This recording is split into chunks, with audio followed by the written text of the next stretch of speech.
We are live now. We are live. Very live. Very live. You know what's so very great live. about Hot Shots Part 2, Part Deux? You know Duh. what makes it so great for me? Lloyd Bridges told me, this is Joe Biden. But the way he was acting, that's Joe Biden. That's canon Joe Biden. Well, sir, we I have established that that is canon Joe Biden. We've established that at least the actions, sure. Can I really say something, gentlemen? I am so sick and tired of 90s movies predicting where we are today. Is it predicting in what way? In what way? Example. I mean, come on, we just saw the president in this movie literally predicting Joe Biden as he's president. Okay, Joe Biden isn't stupid. He's not stupid, but stupid. Come on.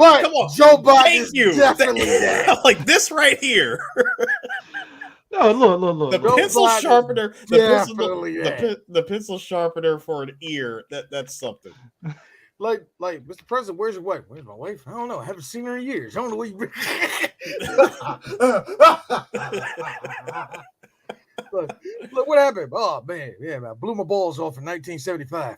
Yeah, sons of bitches. No. The one that got me, he keep fucking Tarzan's into the fucking fireplace and walks out. He's like, my skin's made of asbestos. Oh, I love. And I love how well that freaking blue screen aged like a bottle of spoiled I'm trying to milk. find a picture right now, man. It didn't age well at all, yeah.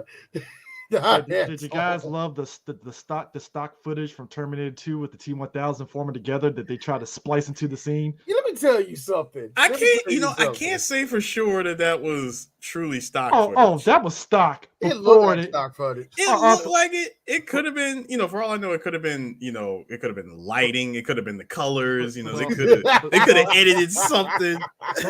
But also, side note, this is who Joe Biden truly looks like. That's what he looks like. Old man Captain America. I remember watching. No, real quick. We were watching Endgame, right? We see old man Cap. I think I was either you I whispered to or somebody else. I was like, "That's Joe Biden giving Barack Obama the shield." We said that. We also said Clint Eastwood, Captain America. Nigga. Yo, I was like, I mean, look, shout out to the old people, shout out to the makeup department for that. But I was like, that is old ass Joe Biden. Not you, but I was saying though, I really felt that they really that was fucking okay. That again. All right. Like again, that was what. Again, Chris, this was one of the few moments I genuinely laughed. Chris, let me tell you something. You're gonna have to take this joke. I see you defending him. Stop. No. I'm defending him. No. Shut up for a second. Yes, it's not Joe Biden, but it's definitely Joe Biden. That right there, that's a Joseph move right there. I gotta tell you, everybody. No, actually, you're both wrong. You're both very, very wrong. You want to know why? Mm-hmm. Right. Joe would have been looking through it backwards. Yeah, he would. I don't understand how this thing works. Oh yeah, sorry.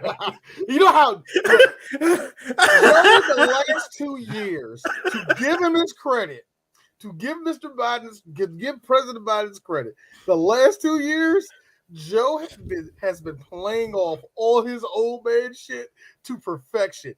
It's starting to slip now, and I'm getting worried because look, I'm not going so far. Some of these assholes out here, oh man, he got dementia. Oh man, he gonna shit on himself. Look, let me tell you something. Joe been shitting on himself the last 8 years. All right, so that's been happening. He been in cotton for a minute. Guess what? But everything else, y'all need to chill, man. Guess what? This dementia dude actually is doing something about COVID, unlike dumbass and chief from previous administration. Hey, Chris. This is about hot shots. Stop bringing up. Let's not make this political. Actually, you're bringing up. You're getting real tense. Let's make it political for a second. For a nigga that was like me, why'd you vote for Joe? Why not?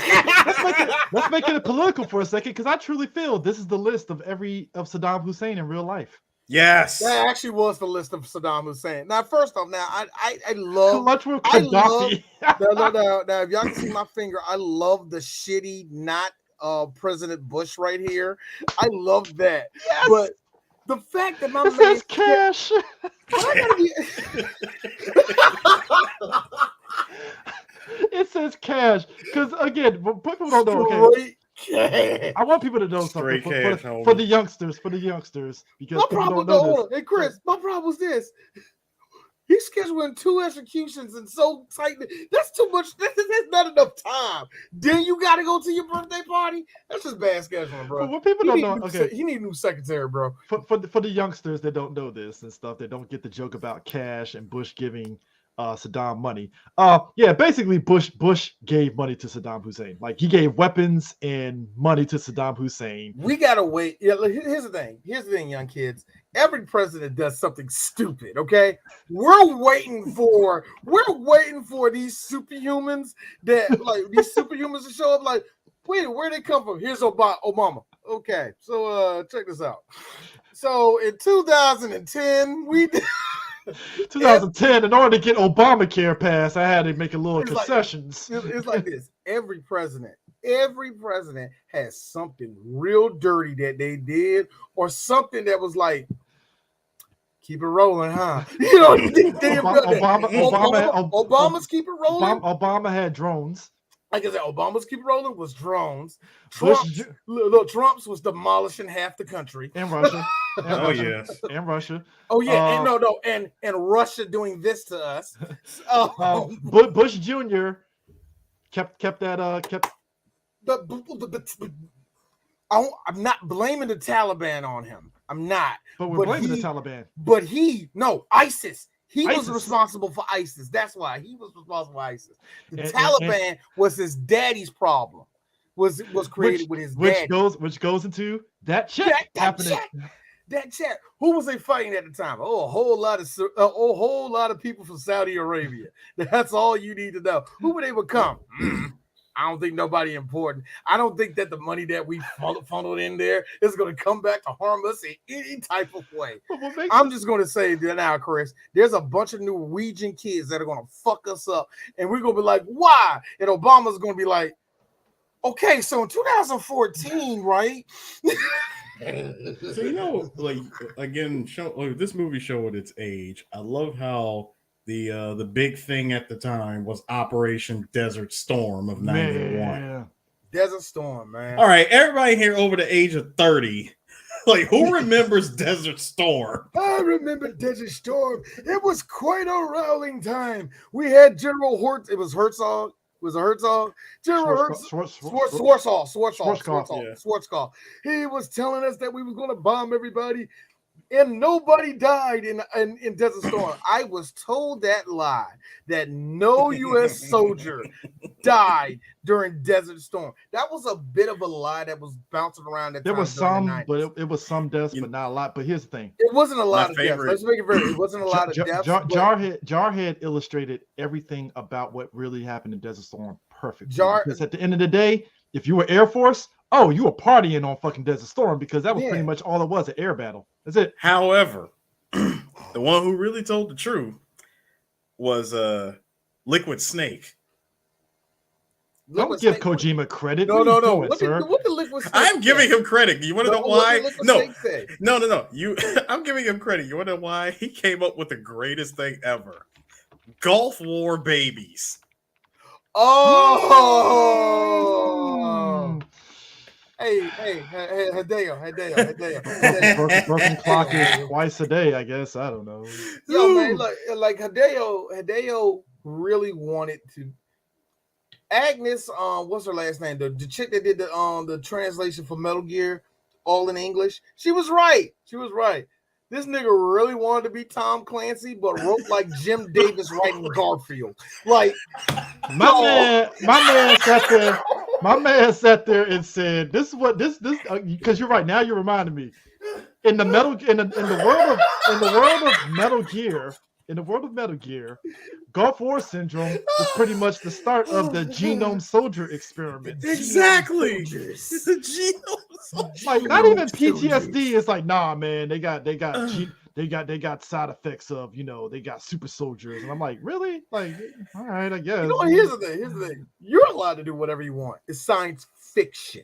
It's fiction. You can do whatever you want, man. Fictional characters. Fictional characters. Let me tell you something. Chris, we have to do that every month with somebody like, well, man, there's no gay characters in it. These are fictional characters. Fictional characters. Like, oh man, you mean to tell me Batman did that? You can't do that in real life. These are fictional. I had to do that to somebody about Black Panther. He's like, T'Challa, he's so depowered. I'm like, oh, first time reading comic books, huh? Boy, Fictional characters. Remember when we was in a lobby and somebody was over there saying, like, see, first off, they're all actual flowers. This is a comic. I still say Eris. And then I had to give look, I had to do this with one person. A white man wrote Black Panther. Two white men. Two white people came up with Black Panther. And before you get beside yourself, a Puerto Rican nigga came up with Cyborg. So I need you. One Robert Perez. Oh man, George Perez. No, it was George Perez. Joseph Perez. I'm dead. No, but I am dead. I'm dead serious, man. The Gulf War babies, Gulf War syndrome. Oh God, dude, you thought America would look. Here's the best part, and and you know me, I'm with the shits with Metal Gear Solid. You know what got me of all the crap I've been hearing in Metal Gear? This line. No, you mean the lolly lule low? Nigga, chill. Who? Wait, what? The point is, I feel in the 90s we got so much mileage of jokes regarding the Gulf War. Like because I remember Chris Farley was fucking General Schwarzkopf. He was like, I want fucking Tyson. Yeah. I want Holyfield. No, you never I want Holyfield. You gotta do it wrong. And personally, if I was over there, I'm gonna make sure everybody's in the truck if they going. And I'll tell you one more day, I want Holyfield. He's like, show you what these guys do in the Middle East. Now I'm gonna show you what they do in the ring. This Saturday, this Sunday at the Taj Mahal. And I want it's going to be a war at the shore. And we're laughing at this, but if you were like to be in that atmosphere of America during that time, we really thought we had some major victory, and we were just dick swinging around that time. Now, I know there's a bunch of you kids. I know there are a bunch of you kids who are currently like 26 and 25. Hey, when we doing that dick swinging during 9/11, it was more pathetic then. Trust me, because everything was bodies hit the floor. So Gulf War, we really thought we did something until that situation. I like how America pulled up into Iraq, destabilized that whole country within 4 weeks, and then we go, man, we gotta clean up too. Oh man, and they did that for the next 8 years. Suddenly we I don't turned even know why we killed them. No, D. Suddenly when that happened, we turned into the National Guard. Oh, nigga, I gotta be at the hardware store by 5. Oh, come on, man. Look, the new episode of Drawing Together comes on because it was during the 2000s. Come on, man. This is during the 2000s. Look, here's another thing that gets me about the whole thing about this invasion. I hate to be that person. Saddam didn't need to go out like that. But I hate to be that person. Hold on. What was really sad though? That's the way he went out. No, D. What was real sad was that even Bush said it. He said, after all these years, I just wanted to get him. This is not how I wanted it. Dick Cheney. He really said that though, Chris. Press play on that motherfucker. He was like, I didn't need to say that. First off, was that Bush saying it, or was it Cheney with his hand up Bush's ass fucking doing that shit? All I know is when the footage was leaked, when it came out, I remember him saying, I didn't need to see that. All I'm saying is, you know what? We sobered up in America. I saw 3 snuff films that year. I saw somebody get their head chomped off that year. I saw somebody get hit by a car that year, and I got to see Saddam get hung. Let me tell you something, y'all. Let me tell you something. The Wild Wild West of the internet ended around that time. That was the end of the Wild Wild West era. Now we're in this weird dystopian, 1984 we are type we're in Demolition Man. We're in this weird Demolition Man type of setting we're in. To bring it back to the 90s, though, going back to Hot Shots, America sobered the fuck up when we got to Somalia, and we were like, oh shit, we really ain't that good. Black Hawk Down. Woo! Boy. That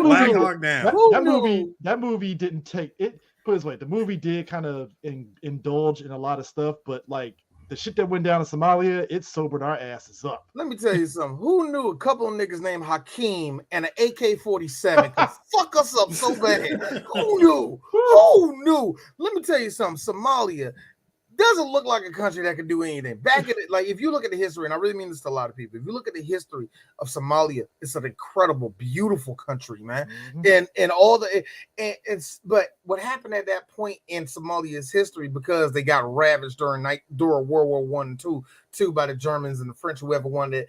Shit, they even switched sides when one side got bigger than the other. But anyway, with all that, you think like, oh, this is an itty bitty country. These motherfuckers don't eat bread. We got these niggas.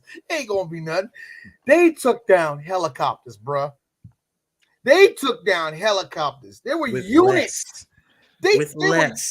Yo, dog, this was the Themyscirans with only bows and arrows taking out the dark side. That's what happened. The amount of stressful shit that I saw on the news with that. Like, I know it's a video game, but there are moments when you're playing some of the, the Modern Warfare series of Call of Duty where it's some stressful ass shit. And I'm like, and they had to do this shit in Somalia? Nah, man. Nope. Yo, you ever go through the nuke game? You go through Brazil and you're like, yes. No, it was the second game you went through Brazil because you had to chase after that dude in the fucking slums. Yeah, it was the second game. Hey, Chris, the nuke scene from Modern Warfare. From Modern Warfare 1, the nuke scene. That shit is stress. Can you imagine? Do you tell me I'm in Washington, D.C., I'm in a gunfight, and all of a sudden helicopters falling out of the sky? I'm like, you know what? I quit. Y'all got this. I'm out. Y'all got this. We have no plan. I got planes falling out the air. You want me? No, fuck this. I'm out. Nope. Man, we didn't plan for this. No, but I'm dead serious though. This movie, and like I said earlier, I am so sick of the 90s damn near accurately predicting what like our lives today. My man Miguel Ferrer and they try to go in there to rescue hostages, and and meanwhile Saddam Hussein is basically using a dirt devil to suck himself off and be like, all right, we're good. There were so many sight gags. There was a lot of sight gags. And one day in this movie knows what they were doing. They did a whole lot of Durka in this movie, and it was great because some of the stuff you would hear them say, "Habanchis," like yes. You would hear crap like that. Like that? Boy, what a pretty man. Oh, no. That was No, Chris. Show them the real picture. Show them the picture that's going to get us knocked off. This one. Woo!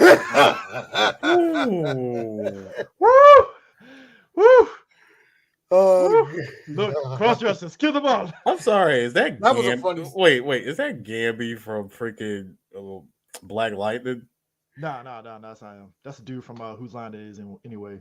No, go back. So what? No. Go back to the other picture. Well, not the banana one, right? Not the banana one. Oh no, that's not James Lamar. Don't do that. Don't do that to him.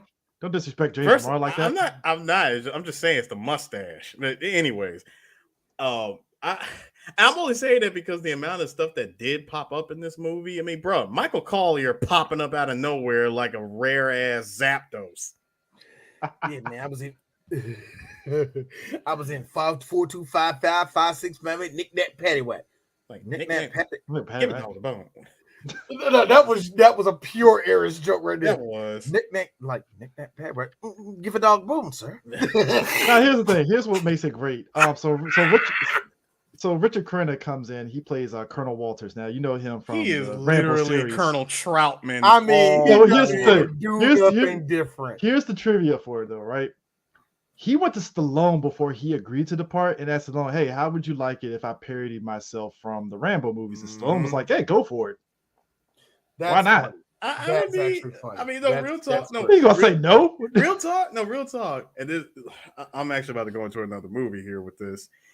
There was another movie that we did. In fact, it's probably one of our year one 3BG episodes. Remember that little movie that Jet Li did, shirtless Jet Li did, called Meltdown? You don't talk about that bullshit ass fake me out movie. Like, what about it? Okay. I remember Jackie Chan didn't talk to that motherfucker for like a year. Oh yeah. Oh, shit. Oh, yeah. because the guy who directed that movie, I'm gonna call it by his real name, High Risk. The guy who directed High Risk was the same guy who directed Jackie Chan's City Hunter, and that was the last time that him and Jackie did anything together. Jackie denounced the movie, badmouthed the director, you name it. This motherfucker comes out a couple of years later, does a movie called High Risk, which is literally a Die Hard clone, and he gets the guy to the guy he gets. He's supposed to be the Jackie Chan of this movie. And of course, he didn't tell Jet Li shit. He had no idea. Jet Li going in blind, like, what the fuck? Wait, hold up, dude. You talking about we do? You said we do talk about Meltdown. No, we don't, sir. I get it. There were some action points, but have you seen the American DVD cover of Meltdown? Fucking Jet Li on Arnold Schwarzenegger's body and shit with the muscles, and I'm like, that wasn't even Schwarzenegger. That was clearly Van Damme. No, it wasn't. No, it wasn't. No, it wasn't. It was only good because it was a Sunday and you had nothing to do, and you were like, see these couple movies I like. No. It was a Sunday, and you were in the middle of a triple feature Jet Li, which was this, Hitman, and probably The Legend 2. No, sorry, Fist of Legend. You were watching all three of those back to back and thought you had the greatest Sunday ever. Yeah, man. So all I did was sit back and you say you ate something that sounds good, but it really ain't that great. Like, yeah, man, I went over to Five Guys, got me a taco bowl. They make taco bowls. But going back to what I was saying, I remember that Jackie, the guy that was supposed to play Jackie Chan's character, like him and Jackie had to have a sit down. Jet Li didn't know nothing about it. It was crazy. No, but Heavy Rolling though is like everything about this movie is definitely following Rambo 2 and 3. And what had me rolling was like when they're going after Topper Harley, where he's been at, it's literally like the beginning of Rambo 2, where Rambo was in the fucking pit fight and shit. And God, I love it. Cause you see my man, they had they all fessed up. The bands. He dips his hand in all glass. Dips in the nails. Ah! Topper takes his hands out.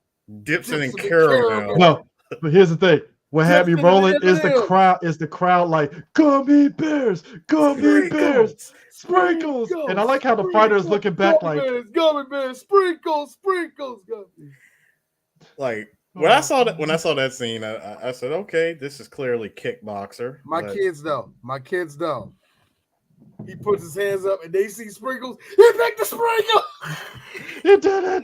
Shout out to my kids being into it. I have to say, I do have to say, D, you were definitely right about something that we discussed.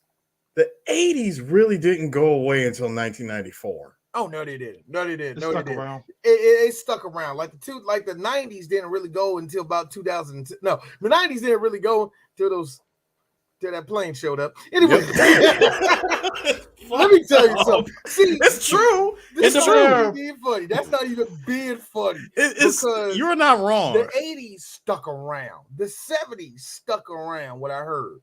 So it's stuck around. Like you have these eras that were stuck around. Come on, the 2010s are still. We're just about to wrap up the 2010s next year. You know what I mean? That's going to happen. But 9/11 was no, that was it. That's it. That's in an era. It was wild. I just rolled. That whole fight was fucking hilarious. They're all fucking each other up and stuff and fucking up the whole arena. But I like how all of a sudden Topper beats him. He pulls a knife out. All it took was a fucking knee to nuts. And again, sight gag in the 90s, they always did that. His nuts go from his balls, comes out of his mouth, and he's like, 2 whole ass walnuts. My nigga said, "You win." I fucking died. He was like, "You win." Yeah. Again, like it took moments, like moments to make me genuinely laugh. Like everything else, I'm just shaking my head, going, "This is the silliest fucking Pig snout movie." sandwich. Yes. Yeah, the Subway, bro. The Subway. Joe passing the Subway had me dying. You know the sick part about this? I swear to you, you're gonna laugh at this. You're gonna laugh at this. I was one of those people that I did not know Subway existed because I thought the Jared era of Subway is when I recognized Subway as a restaurant. What? That's how much Subway did not exist in my conscience of sandwich places to go to. All right, Chris, I'm with you. I'm with you on this. I went to Jerry Subs. No, thank you. Me too. But I'm with you on this. Local ass niggas. No. See, for me, it was like this. When it came to Jerry, Jerry's on the Chinese carryout. When it came to the whole Jared sub thing, during the Jared era was when I went there to order my first sandwich. Other than that, I always knew what Subway was. I just never ate there. I saw it all the time growing up. It was a thing. Yeah, it was a thing. It existed. Shit. You know what? I'll take it back even further. Y'all remember during the earliest part of the 90s when Popeyes came around and they actually used Popeyes image? Yeah. Wow. Yes. Stuff like that. I was around during that era. Now, of course, MGM was like, "Hey, look, if you want us to cut that check, you got it." I always laugh because remember when Popeye used to be on the joke like exactly. Yeah. He used to be on it. I think really what happened was like Popeye's corporation like, okay, so we're done with you, Popeye. Yeah, what do you mean? Look, Popeye. You eat spinach. Do we have a spinach dish? You clearly don't eat chicken. No, but you know what it is? Come on, I eat what I eat. And all you eat is spinach. Why are you even Mr. Popeye? But this you're lawyers. No, but it's like Papa John's. It's like Papa John's was established in 93. I didn't eat Papa John's until I hit high school in 99. I ain't had Papa John's. I'll be honest with you. I ain't had Papa John's 2003. No, I'm just saying when it initially came out, I didn't hit it until it hit 99. But you got to realize too, even though Papa John's, I think it didn't have a lot of stores compared to Pizza Hut and Little Caesars. We didn't have any in Clinton. I'm just gonna be real. We didn't get Papa. No, we didn't. We didn't get it until like the late 90s, early 2000s. No, I was thinking about Little. No, sorry, I was thinking about Little Caesars. Oh, dude, Little Caesars and Pizza Hut was killing the PG County area easily. Man, they were, man. And I like how when Little Caesars came back into PG and they got all the stores closed down because somebody was actually hustling the pizzas out the back door. I am not lying to you. Every single one. My brother-in-law was working there at one of the Little Caesars. He's like, yeah. I'm like, so the places aren't making money? None of them are. Is this a Ponzi scheme? Probably. No, but they get Topper Harley back, and he's doing the usual Rambo shtick. And I can't go back. I'm helping these people. And I would give Charlie Sheen this. Charlie Sheen is the best person you get if you want to say a silly line and make it want to be straight. I got to be honest with you. If I go back out there and get raped again, I can't do it. Last time I did it, people looked at me. I just can't face that no more. He always have that very straightforward type of. Not even that. The part where he's making a fucking tire and it's a wooden old West tire and he gives it to the monk and he put it on a fucking Trans Am. I fucking holler. I'm like, that tire. The best part of the wheel going on the car is this part where they're talking. Bruh. Not even that. What's the chick's name that's with the Colonel? God, I forgot her name. God, somebody bring it out for me. Brenda Baki. Yeah, Brenda Baki, but whatever her name was? Michelle Huddleston. Yeah. So she's there, and as the Colonel and Topper are talking in the background, she's holding like America's Got Talent right? And you see like a fucking jacked muscle dude doing that. Hold like, on, oh, hold on. good. I got the pitch. First off, when she walked in that place where it's a monastery full of men, when she walked in, my nigga, he stopped and looked. You heard him go. You know what I really liked about this scene, D? I did laugh at this part too because I was like, yes, Mr. Monk, you are staring at all of that 1993 ass. Now, a person, and this is current year, guys, a person now would say, what are you looking at? Like, what are you looking at? What are you exactly looking at? Like a man of culture. Is it like, here's the thing. Small booties need to be seen. Here's the thing. They exist and they will be respected, but they have to be seen. They need to be appreciated. You see what I'm saying, right? I don't see nothing there to appreciate. So to D, she must have smelled good. There you go. Well, considering that it's a monastery, the men have taken a vow of celibacy. Yeah, you got niggas in the background tap dancing for her ass as they do it. And the fact that she rolls in there with the fact that she rolled in there with she rolled in there with that damn skirt. Bro, when she had them fucking damn Tomb Raider shorts on when they were on the mission. Yep. That shit there with the dog had me. The dog in the tutu, bro. I'm sitting here going. I get it. I'm sitting here going. What? This movie doesn't make you laugh, but it makes you do this. That was me the whole time I'm watching this movie. I'm just going, this is some silly shit. Like, I can't laugh at those movies. It is that movie. It's just like, shut up. Yeah, that's all it was. Like, everything that's happened in this movie, I am predicting it. Like, I'm not predicting. No, hold on. I'm not predicting exactly everything that's happening. I'm just predicting some silly shit is about to take place over the course of this movie. And whatever happens, I'm just gonna run with it. A lot of it's dated, a lot of it has not aged well. Not at all. You know, some of it. And at least within this hour 29-minute movie, somewhere I'm gonna genuinely laugh. Yeah, man. I like it where Ramada, she shows back up. She's like, Topper, you must understand the reason why I left you. I realized my husband is still alive. You were married? You had a husband? Yes, I did. Like, I was married before we even met. He was like this. You have to understand. He'll always see me at school. He always look at me at school. I thought it was romantic, even when my parents put a restraining order on him. And I heard the restraining order. Because when she said I was a young girl at school and he was always visit me, and I'm like, what? And when they put the restraining order on him. When I heard the restraining order part, I laughed because I just said, "Ooh, this would not work today." Boy, I played this, and I played this part for my son.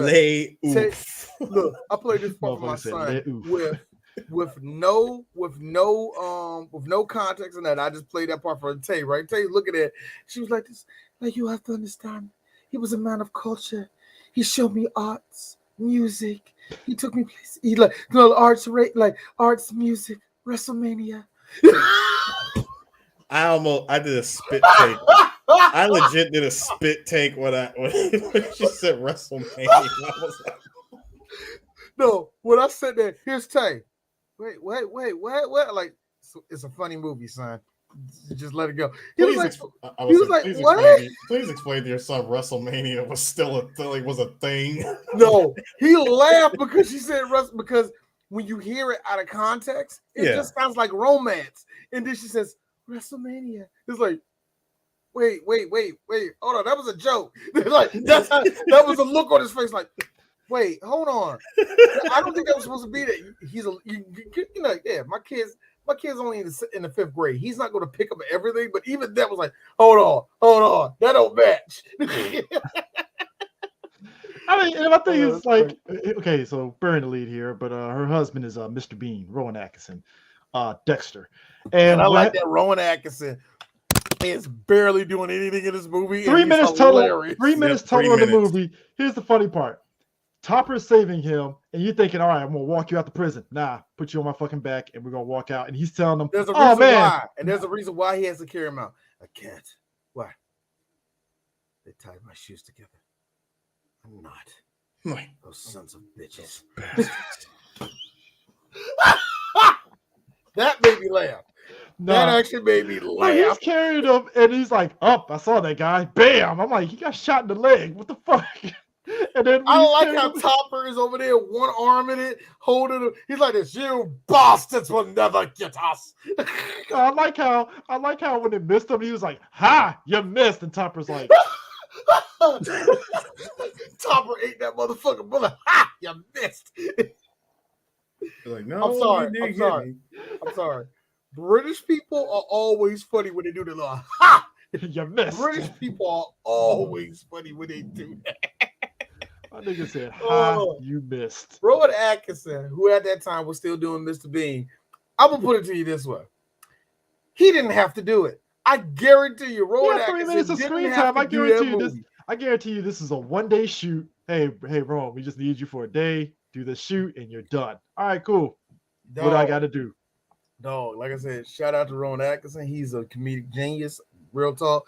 Blackadder and Mr. Bean are two of my favorite series of all time. I don't know if he's a motherfucking monster. Yeah, I don't know if you had the background image for it and stuff, but when Tug Benson, President Benson, is they were announcing all the previous presidents, Gerald Ford. Oh, I wanted to. I didn't get that picture. Gerald Ford, Nixon, and all them right in there lined up as he's digging and stuff. I love CGI. I love CGI. Ronald Reagan doing this. I love that. When Happy Rolling, the news lady's talking about it. Here goes Benson. He's picking up the shovel and just beat the shit out of the other presidents by accident. Just like ping, pop, pop. What I loved about that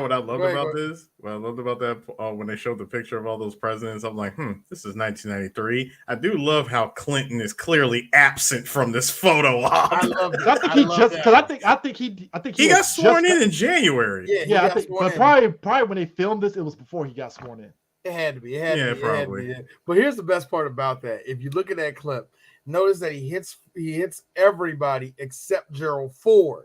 He doesn't hit Gerald Ford. Gerald Ford just falls. He just falls over. And I know where that comes from, when he fell off the plane and shit like that. So that was like, okay, I get the joke.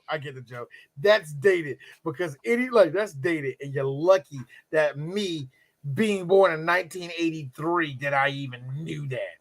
Good for you. That joke could have fell off. But anyway. But I thought that was funny. But like I said, his President Benson is just so. Lord Bridges, we already said it before in the first time we did. Lord Bridges is a fucking. He was great. Genius Look, in this movie. the famous image in Airplane with him sniffing fucking paint and shit. Lord Bridges picked a bad time to sniff paint.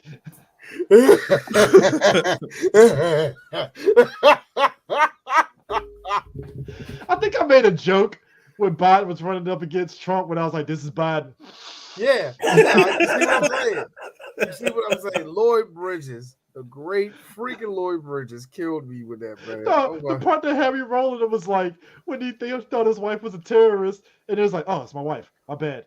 Take her away. Make sure let's see what she has, what answers she has. I love it because you're like this. Oh, you're getting more beautiful as the day go by. Interrogate her. Make sure you get everything she knows. The best part, D, was how he just straight yeeted her arm up and turned her around and said, "Take her."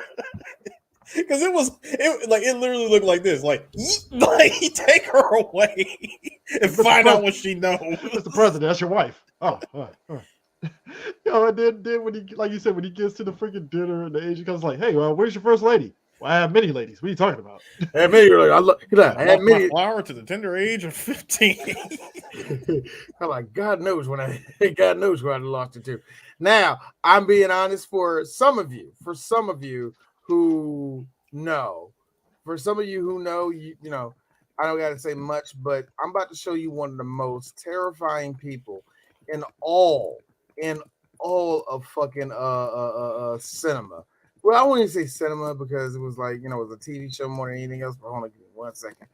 I'm about to show you one of the most terrifying people. This racist son of a bitch in Roots. This race, man, him and Chuck Connors were some of the most racist bammers in that show. Lloyd Bridges was so convincing to me as a racist in that show, man. It was acting. It was pure acting because Lloyd Bridges, much like his son, much like where his son got it from, super about. Oh no, make sure those black fellas get here and you pay them what they're worth. And he's one of those.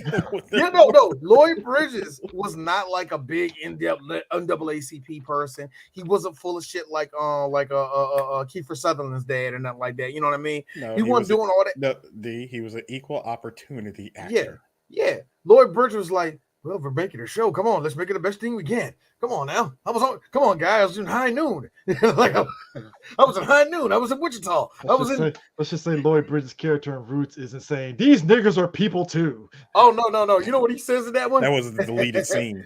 No, you know what he said? No, I tell you what he said. Like, well, I know one thing. A dead nigger is a good nigger. He said that, and that stuck with me. That stuck with me. Let me tell you something. But Roots Lloyd Bridges, like I said, he's an amazing actor. Dude, put it this way. Michael Fassbender is lucky that 12 Years a Slave didn't fuck his career up in terms of nigga. But Lloyd Bridges, though, if you watch Roots, there are a lot of white folks, like, they play some racist motherfuckers in that movie, and you're like, wow. Eddie Griffin said the best joke ever during that Voodoo Child stand-up. He said, y'all want to know shit until they made the movie Roots. You sit like black people, that shocked the shit out of everybody in this room. What the fuck? That's how it was? White people, y'all remember? The next day we came to school and beat the shit out of y'all.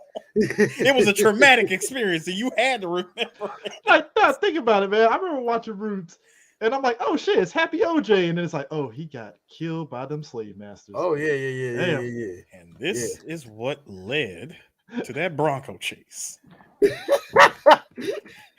I am terrible, OJ, but I am not wrong. In that moment, OJ did Roots and was like, oh shit, that's what black people experience. OJ's never experienced that. I'm not black. I'm OJ. I hate that the fact is that. Hey, I'm about to show you the scene. Lloyd Bridges pulling up with these two black men, pulling up on Ben Vereen, like, well, nigger, you're not singing, so why you here? It was on that level. It was on that level. It wasn't the exact thing. Patrice O'Neal. Lloyd Bridges was so scary. Put that picture up. Put that picture back up, D. Patrice O'Neal made a joke that he felt that black people would get over racism if we actually had an avatar. And I think Lloyd Bridges fits that avatar of who we could blame for like slavery, and we will probably get over it. Yo, Lloyd, we're gonna need you to take the L on this one. He was like, yeah, you can take the picture there, but he was like, yo, if we could just find like an avatar for who we could blame for slavery, we'll get over it. And I was like, yeah, that's a point. Because think about it, Jewish folks got Hitler to go after, like Hitler, the Holocaust. They got somebody. We don't have that for slavery because it's just like us, white people. It was an ocean of them motherfuckers. Yeah, that's the thing when it's like white people, like, y'all can hide behind it. It wasn't all of us. Yeah, but it's like if we can get one person to be the scapegoat, we'd be fine. It's like, all right, that was that guy. That was the problem, is that you could never trace that shit back to the motherfucker that started this shit. It's some, you know what it was? A nigga named Chad in Europe was like, you know what? No. Let's just get it right, y'all. Like all things what white people do. His name was Ezekiel. Like, no. Like all white, like everything. Ezekiel. Like what all white people do. What all white people do. They go to a black culture, and there was a Dutch motherfucker like, seems like you got a lot of slaves here. Yeah, man. Look, the kid. Yeah, I know, man. Slavery's the shit. And the white man going, it might be. There you go. Would you like to take a walk with me to my boat? Hey, chain, you put it on the ankle. Bam, slavery. Bam, slavery. I quit. Hey, look, bam, slavery. 2,000 years of progress. Oh, you think that didn't hurt D just saying that? The institution of getting Negroes from Africa has been a good thing for 800 years of unstoppable resource digging out of Africa. Here's a sick part. Here's a sick part for you youngsters. Slavery officially ended in 1979. Nigga, it didn't matter. Look, I'm with Chris Rock. It didn't matter what towns you live in. No, that's what I said. That's what I said. That's what I said. 1979, because at that point, Southern states was like, all right, we'll get rid of slavery. All right. We'll get rid of slavery, but hey, we'll put down the segregated signs. No, still don't want them niggas here. No. Let me tell you something. We'll get rid of slavery, but sharecropping. How about that shit? Let me tell you something. This one right here. Or what the state of Kentucky said. All right. We'll give them Louisiana. We're giving Louisville, but they can't have the rest of the state of Kentucky. Yep. Let me tell you something. Like you said, the 2,000 years of progress, right? Progress. Hey, 2,000 years. Going back to this movie, we're gonna send about just one guy. We're gonna send in Topper to rescue a bunch like a bunch of soldiers that got kidnapped, right? 2,000 years of progress.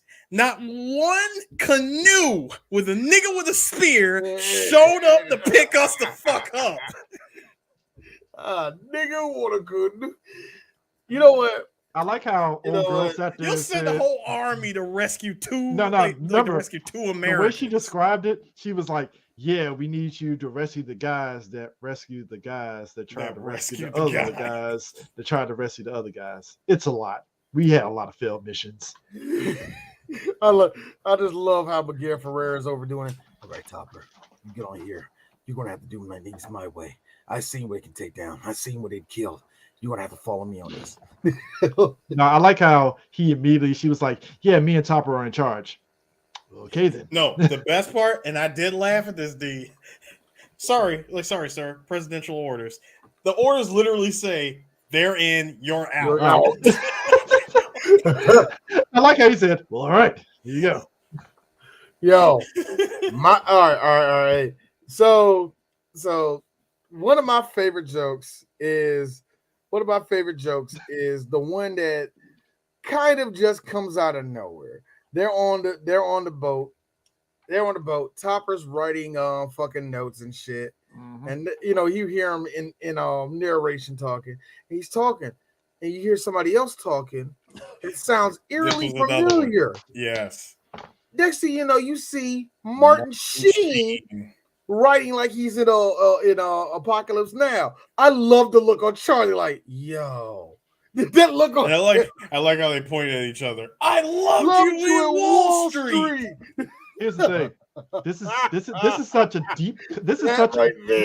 That right there from the great Martin Sheen. This is one of those this is like a deep cut joke for people our age. Everybody else is like, the fuck was that about? And I'm like, you don't understand. That's a deep cut joke. That's a deep cut. Yeah. I don't know anybody, including you film snobs. It's like, I love Apocalypse Now. Do you really?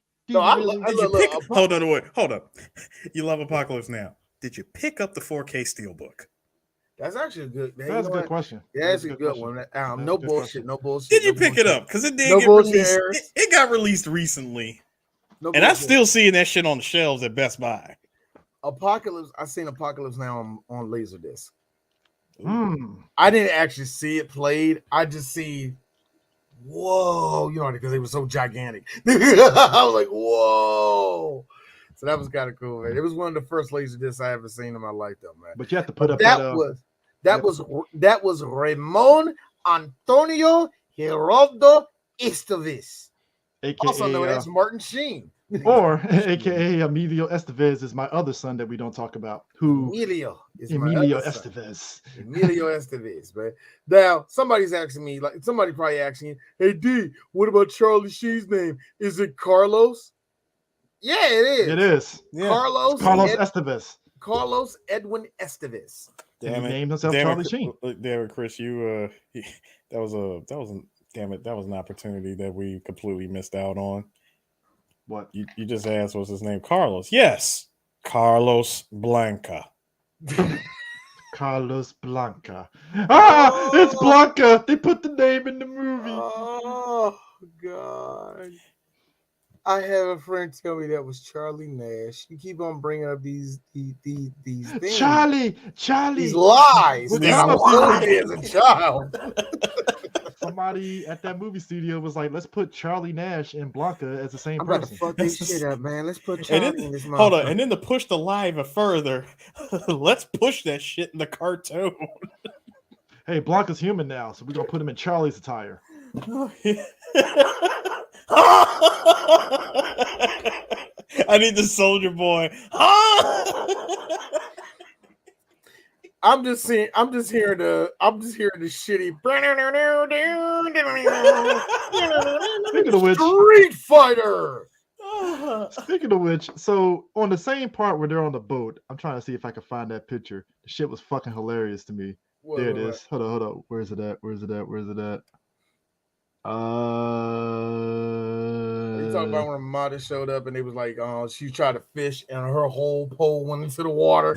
No. I love it because she tried to look through that. She tried to look through the thing like that happened. Nah, the one where he said, he was like, "Hey, you want fudge?" And he was like, "I'm on Jenny Craig." That one. That's yeah, because you know what? It's so stupid. I don't even know why they even had a boat scene. That is. I don't even know why they had a boat. You want some fudge? Not the killing the cross dressers. We're ignorant fishermen. I love it. I can't. I'm on Jenny Craig. Now, again, that is such a 90s joke because that's super 90s. I want people to understand this because we're showing our age. Jenny Craig, there was a war going on in the weight loss world between Jenny Craig and Weight Watchers. You had to choose a side. It was civil war. And understand something. Understand something. This is before Atkins was a thing. Bruh. And let me tell you something, Chris. Yes, it was between Weight Watchers and Jenny Craig. And I knew a bunch of black women said, "Nah, this Dick Gregory diet been doing me real good." And Dick Gregory, drink a protein shake, you're fine. Hey, Chris, here's the best part. Weight Watchers and Jenny Craig having the war, right? Slim Fast back here. Basically, Slim Fast was like, hey, Slim Fast was like, bro. Slim Fast doing the Batman thumbs up in the background. Slim Fast back in that time was like, hey, they're gonna drink our shakes either way, so what do we care? Fuck all you fat bitches is gonna come to me anyway. I got chocolate flavor now. I got chocolate shakes, I got strawberry, I got vanilla. I know you big hoes like chocolate. I know you want it. Hold on, and just to show you that Slim Fast will show themselves, we got a new flavor. French vanilla, baby. Man. And yo, game changer, the chocolate bars. The chocolate bars came out and that was a game tell you something. The granola game of the 1990s, plenty of people died. That's the best way of saying it. What's that was a war. What's the name of the granola? Screw the console war. The granola bar war of the late 90s. What's the name of the granola? Nature's Own. Yeah, Nature's Own was like the top tier. No, it was Nature's Valley. Sorry, Nature Valley. Nature Valley. Nature Valley is if you just wanted to eat regular granola bars with no flavor. It was just like granola bars. I mean, man, there was basically what happened was a whole lot of hippies sold the licenses to their whole grain stuff and gave it to big old corporations. That's why Fruitopias tasted like shit after 1992. So that's how Clif Bars took over. Clif Bars. Hold on. Actually, Clif Bars. I got a good question. How long Clif Bars exist? I gotta look that up right now. Clif Bars is the only ones that taste like as they taste. It's like, oh, this is healthy. Clif Bars have been around since 1992. Jesus Christ. Clif Bars taste exactly how a healthy Clif Bar should. Not that great, but it's good for you. It's filling. He's not wrong. And it also depends on which one you buy. I bought chocolate chip Clif Bars, and I'm like, well, this is healthy because they don't taste like no chocolate chip. You messed up, Chris. You know damn well you're supposed to get the peanut butter chocolate. Why would I get peanut butter? I hate to be that person. It's good. I hate to be that person. I had a Clif Bar once. It was the chocolate. It was like the chocolate one, weird one, whatever. I don't know. I had to get the one that didn't have no nuts in there, or else I was gonna fucking die. But I got to be honest with you. The Benadryl pen. I know, right? And the reason why he injects himself with nano machines. Like Nick Cage and fucking Nick Cage hits me. Nah, Nick Cage and The Rock where he had to fucking put that E-pin inside of him with the fuck after he got radiation poison. It was like, ugh. Oh man, Requiem did that scene of Requiem of a Dream. But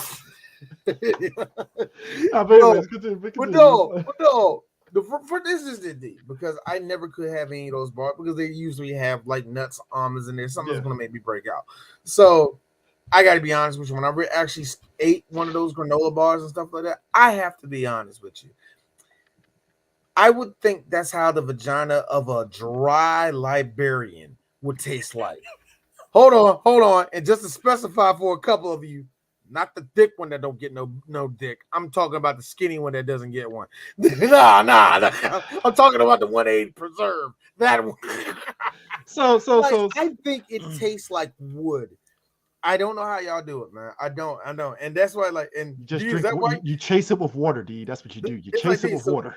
And that's why probably somebody say. So D, what do you have? A Slim Jim, like a goddamn man. Hey, you know what? Shockingly enough, Slim Jims are good. Protein. They're very good. Not They're that much carb. Low carbs. Even though I'm not a person that observes carbs, but it's kind of funny. Low carbs. It's kind of funny though. It does have something that I don't like in there. That is the grease. It's still it's meat. greasy as shit. It's still meat. It's still carcinogenic. You know, it's still some of the stuff is carcinogenic. So it's still not all the way good for you, but. I'm not eating that Clif Bar, nigga. Nah, give me some. Give me the joint with Macho Man on it. Give me the big stick. Speaking of visual gags, I'm gonna stick something long in my mouth. It better be. For visual gags in this movie, I like when they're saving the soldiers, and we get shit like this. My man had a bazooka. This was funny. That shit had me rolling. I was like, he about to blow somebody up. Boing. I like especially after he gave that when I retire from this, I'm gonna settle down. We're gonna build this with the wife and kids, and then years later, I'm gonna blow that shit up. I thought it was funny. I thought I was gonna see him. I really thought I was gonna see him blow stuff up in this movie. No, he rigged all the bazookas with the fucking punching bag. Ryan Stiles had zero reason to be as funny as he was. I hope this was the reason why they got him on Whose Line Is It Anyway? In Europe, and when he came over to the States. I hope this is the reason why, because Ryan's a funny dude. He's a very funny dude, man.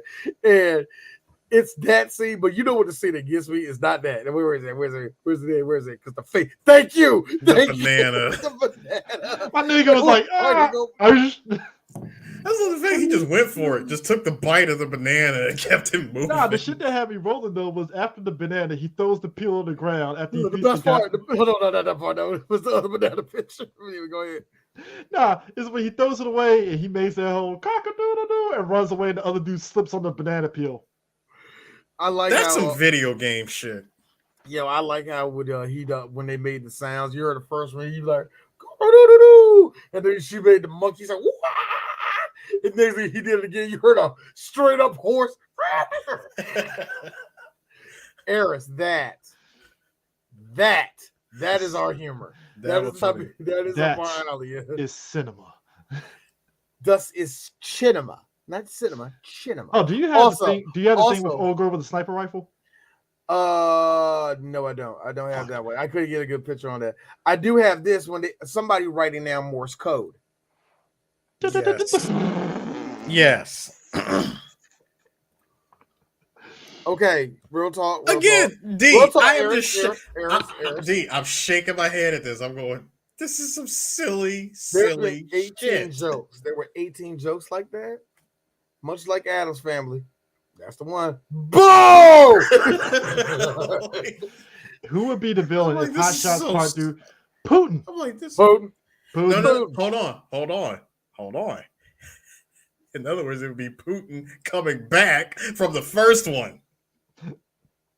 Or if you want to make two troubles, Osama bin Laden and Putin. Nah. Then that would make it a period piece. I'm gonna give you one because there's no subtlety in these movies no more. It's gonna be Putin, and then like Donald Trump's gonna come out with some nunchucks or some shit like that to help him out, something like that. And then Kim Jong-un is gonna be there for some reason. Kim Jong, that's another one. That's actually a good one.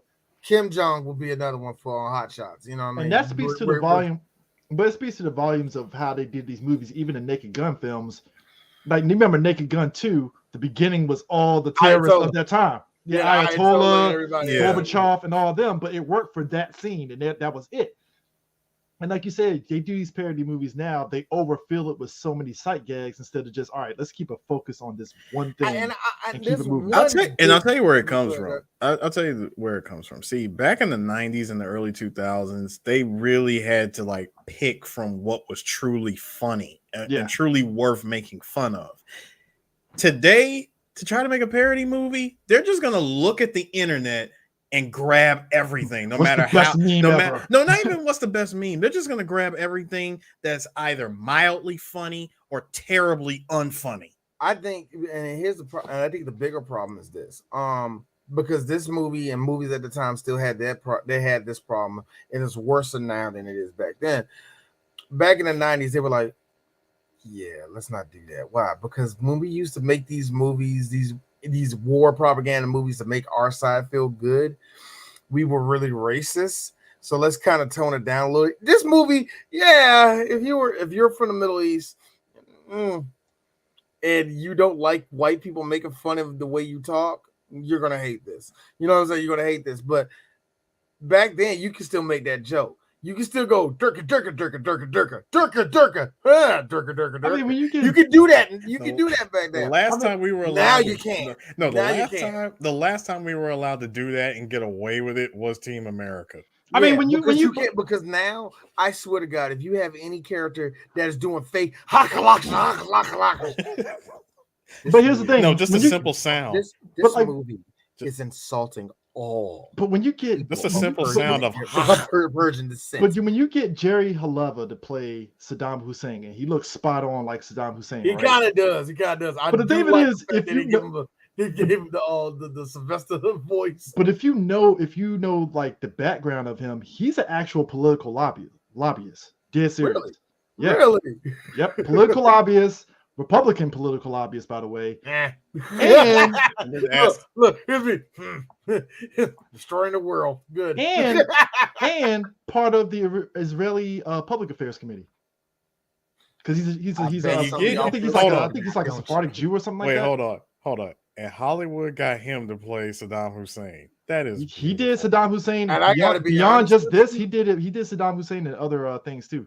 Like, yeah. Oh yeah. Much like in the 1940s, if you were good at playing Hitler, you played Hitler all the time in the 1940s. Here's the kicker. The kicker was when America invaded Iraq, he stopped that shit immediately. Yeah. And by the way, D, if there was anyone who was good at playing Hitler, it's the guy on your shirt. Woo! Lupin? Yes.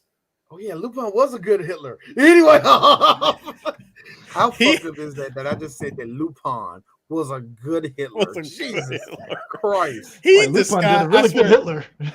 He disguised himself as Hitler on so many occasions. It was like I said, it's so funny though, but you can't make the reason why also will be different because, like I said, the war movies that we had back then that were poking fun at the enemy, like I said, super insensitive right now. You look, there's a reason why they don't show the war cartoons that much because, holy crap, it's some raw USA bullshit, nigga. Bro, you can put up 1,000 disclaimers and it'll still it'll still have people in their feelings. People still gonna be like, I'm offended by this. I'm like, it clearly states that this is what it was like back then. You weren't even alive. Your parents weren't even alive when this was out. And it's like I said, America was at a different spot. It was a completely different time. And I go so far as this, an episode that did big ratings that people love.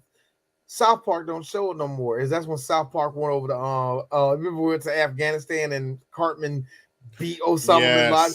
That got huge ratings. It's actually one of the very funny episodes. They did a whole little thing where it was like Bugs Bunny. It was like a Bugs Bunny type of thing, and it is a nod to the old war movies, the old war cartoons they used to make, and all the rest of that shit. You can't do that. You can't do that now. If you do it now and it's funny like that, trust me, it's only going on Netflix and you're not telling half the press. You want to know what's funny about that particular episode, D? That particular episode is not on the chopping block of episodes that got banned from South Park. You think it would have. You think it would have, but that one didn't. I would say, let's put it this way. Cartoon Wars Parts 1 and 2, and I think it was they referred to as episode 201, that all of them got axed. You can't even go on SouthParkStudios.com. Really? Yep. I did not know that. I think it was like Imagination. Yeah, the Imagination Land episode got axed. Jeez, yeah, you have to literally find the old torrent for it. Why? But see, the funny thing is they're all on Flickster. I believe that. But if you try, but back when you could just go to South Park's website and look up the episodes for free, all those episodes are gone. There's at least six episodes that got banned. So if I go on Paramount Plus, you're telling me that they are not there. They will not be. They wouldn't be there because they're not even on Hulu. I would tell you. I would tell you what put a smile on my face. When Old Girl and Topper's Girl are fighting, and we get the American Gladiators portion. I'm a mark. I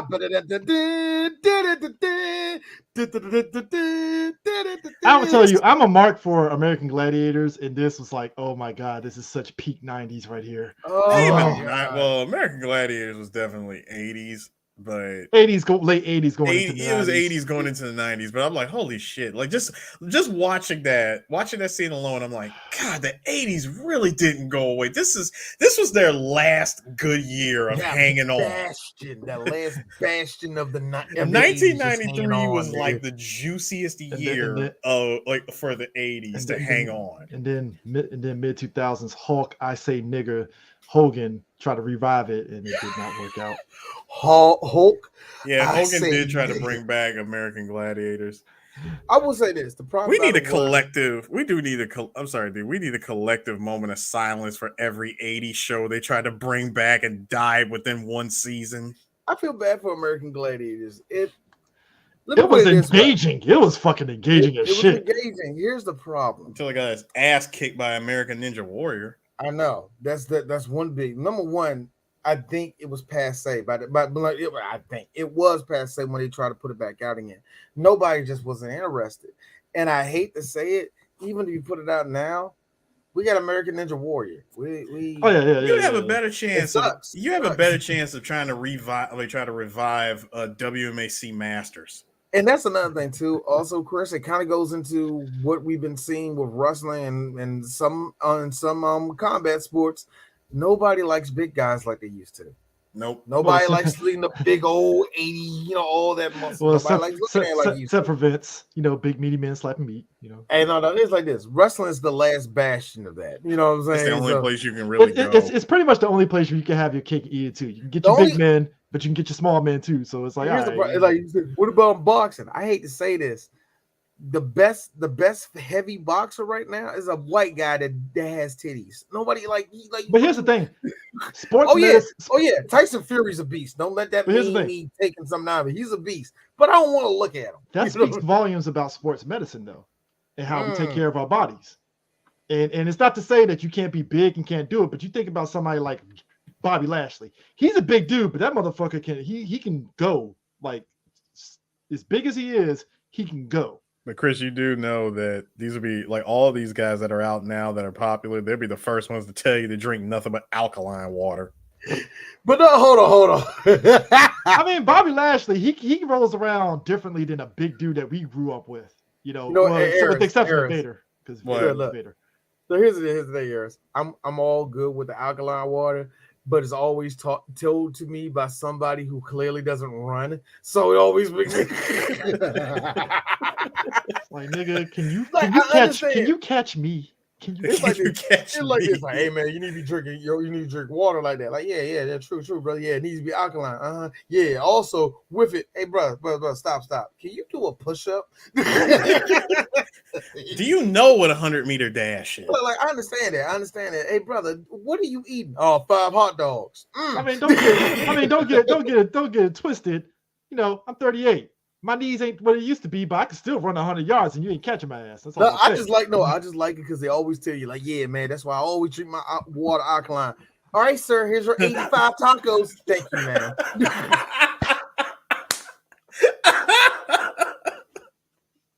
One of our favorite jokes on Rocco's My Own Life, that we haven't done that episode yet either, Harris.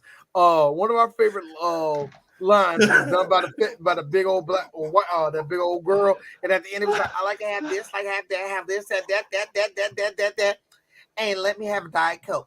I gotta watch my girlish figure. Like, the movie theater episode. I remember that. That girl said, I gotta watch my girlish figure, bitch. You about to make the figure you about to make that figure wider. Stop. First of all, she was already wide to begin with, but I like that she had a big white woman booty, which means it's big, but there's no actual fatness to it. There's no. There was no curvature to it. Hold on. And for everybody that's going to say what, just listen to Bam. It ain't this big here, nigga. No, it ain't. Anyway, it's not. Hey guys, did you? It ain't Beverly Big Head, nigga. That's all we need to talk about. Anyway, hey guys, check it out. Did you Can we also get an applause for for Michael Collier for actually surviving this movie? He doesn't die. I thought he was gonna die for sure. He was the only black character in the entire movie. Here's the thing that had me rolling. There was like, you got the front door. I like a nigga got to the front door, threw a rock on the other side. He's like, oh, what? You thought I was gonna be doing something else? That nigga threw a rock and it just heard a loud crash. Like, hey, what's that over there? Eric, now another bump. Now this is a little inside joke of me and Eris. I always said that Michael Collier is Eris in a different universe. It's a different universe, Eris. That's all. Universe 28. Universe 28. Eris became an old. Eris stopped doing Three Black Geeks and became a stand-up comedian. By the time he is 44, he be in movies. So anyway, I was in the 6th season of Def Comedy Jam. Anyway, so my favorite part about Michael was a pure Eris moment. Oh man, we're gonna die. We're gonna. All right, let me set it up, y'all. They couldn't get around the fence. They were like, "Oh man, it's a fence. We can't get around." Michael Coy, "Oh man, we're gonna die. We're gonna die." Holding a whole ass weapon in his hand. And you don't know. They're over there. They're literally like, "Damn, we can't get around the fence." I hate this movie. I couldn't stand this movie. I genuinely could not stand this movie because of stupid shit like this. Oh, here's the thing. That is nothing compared to Topper going through all that shit to get them keys, and the Colonel literally goes to the fucking hole in the fucking cell. It wasn't even a hole. It was like literally the bars. Well, sorry, the two freaking pieces of wood were like this far apart. That man walked out the cell, grabbed the key, goes back in and unlocks it. I fucking hollered. When I saw that shit, I expected that. I was like, watch. I bet you ain't my money when he threw it and freaking Charlie Sheen's going, damn it, like I threw it too short. I guarantee you that he could have easily opened it. Matter of fact, the door was already opened. And then he opens it and the mouse says achoo, and the dude wakes up like, huh, what? Again, the best part. Again, the mouse going. Again, this is a silly ass movie. Or if you watch the trailer for Hot Shot for this movie, the scene where Charlie Sheen shoots the chick in that old boy. Again, silly ass movie. Like Robin, again, it's a parody of Robin Hood. Was it Prince of Thieves? Because remember he had the fire arrow and it went slow motion. Yeah. Well, no, hold on. No, I always thought Robin Hood, Prince of Thieves. I thought he was holding like 4 or 5 of them damn arrows. Remember that was on he rolled out that whole freak and just But no, see, in this case, this is pure Rambo. Because remember, he kept taking out the freaking bolts and like screwing them on, and I love the fact that the points for the arrows had they were like the loudest, squeakiest freaking points. I'm like, bruh, put some WD-40 on them damn things. I like how this motherfucker 4 feet in front of him, missing every arrow. Oh God! But let's just be real. And yes, when he finally shot the chicken, I was like, dude, it'd have been great if the Money chicken. shot. No, hold on, not money shot. This would have been our joke. He shoots the arrow. He hits dude with the chicken, and the chicken blows up. Bro, the fact that the chicken popped out an egg, I was like, I expected that. Bro, it should have been an explosion. It should have been an explosion. No, you shoot. Oh, he died. He dies. I'm like, dude. No. He go, oh. And as soon as he hits the ground, boom. I'm like, the chicken should have blew him up. But the reason, y'all, the reason why D said we're doing this movie now than later is just so I can get this one joke off. War. It's fantastic. War is hell. I just loved it because it was just so silly. The joke went up, went down, kaboom. He just saw Miguel. War. It's fantastic. I really gotta ask, just for the look on Miguel Ferrer's face here. How many takes did it take for him to do this? Yeah, hold on. Let me break that picture out again because it does look like he laughed every single time he did this. Kind of like him and fucking Topper had that talk about him being so nervous about killing and shit, and I'm like, okay. Because after all these years, after all the missions, I can't do it anymore. Hey, who's my big strong? Ooh, this joke went on way too long. It was not funny until after he was done blowing his nose. He held it. He was just a set. All right. And he dropped it. You heard splat. And speaking of the jokes that went on way too long, like earlier in the movie, it was early in the movie. They kept doing this gag over and over, like where the character kept like tripping over something, or I'm trying to remember which joke it was, but I was like, God, this joke went on way too long. There was at least three. There's like three jokes in this movie that went way too long. I felt like a lot of the jokes they kind of had a rapid fire. Some of them, yeah. Like a good example was like towards the end where the president and Saddam was like sword fighting each other. I like it because you see them all in their sword fight. You see their shadows in the back, and they're taking a break. And look, I love it because you see them both had a Gatorade, and I love it because it's the glass Gatorade. Yep, OG baby, the OG. Hey, let me tell you something. There was some. Hey, look, they had to pay George Lucas some money for this shit. Yes, they did. Back in the day, you had to. I just loved it because it was actually done well. It's a Star Wars reference that's actually done very well. I like it. Like again, y'all, the 80s refused to go away. No, the fact that he put out the inhaler and put it near his mouth. All right, and they played up Saddam Hussein as like a cartoon character because he was on some Daffy Duck suffering succotash. I loved it. He was like a cross between suffering succotash. Like he was definitely a cross between Daffy, Sylvester, and literally a caricature of Saddam Hussein. When his wife is calling. When his wife is calling. Like, oh my God, I forgot to pick my wife up from the laundry. Guys, tell her I'm not here. Guys, the greatest joke in that whole movie was that phone call. It's your wife, Hillary Rodham Hussein. Woo! Man. I was not supposed to laugh at that joke. Oh my God, I laughed so hard at that line. Harris. That's the second one. Boo! You see, you said boo to that one. I legit laughed at that joke. Oh my God, dog. I'm like, this movie, Wade, it tried with me with some of the corny jokes they tried to shoot out. We need to get a Bill Clinton reference in there. Hillary, yeah. Hillary Rodham Hussein. And because this was, and just to go off of what you guys were saying, that you think that they filmed this movie in '92, I believe that. You want to know why? The Basic Instinct parody. Oh yeah. Now here's my thing. It still doesn't beat out one Scary Movie 1. Doesn't beat that out at all. No, it doesn't.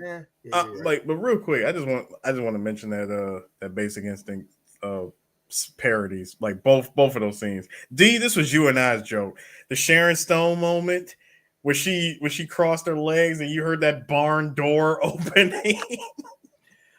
I hate to be that person. I laughed at that shit. The thing that get me it's a very basic volleyball pat back. All women said this. Here's the thing. All women said this once before. He said, I am putty in your hands. Trust me. Nothing is punny in my hands. Here's me. Oh, damn, bitch. Okay, so check this shit out. Look, like this. Nah, bitch, no, this is what we gonna do. See, but then when they get, I'm like my man right here. That was the one. No, that's Eris all day. No. God, no matter how much you two want to say that this was me, I would have never made this joke go nowhere near as long as it did. Oh yeah, it did kind of go a little. This shit was so long. He put the fucking big ass circular mirror. Then he had the fucking with the ViewMaster shit, and I'm like, okay, all right. Bro, when he put up the big circle mirror over over the regular rear view mirror, I was like, okay, that's funny. My man was cheesing like shit. This was funny. That was funny. The nigga was running on the side with the camera. I'm mad at both of you. I'm just mad that both of y'all said that was me.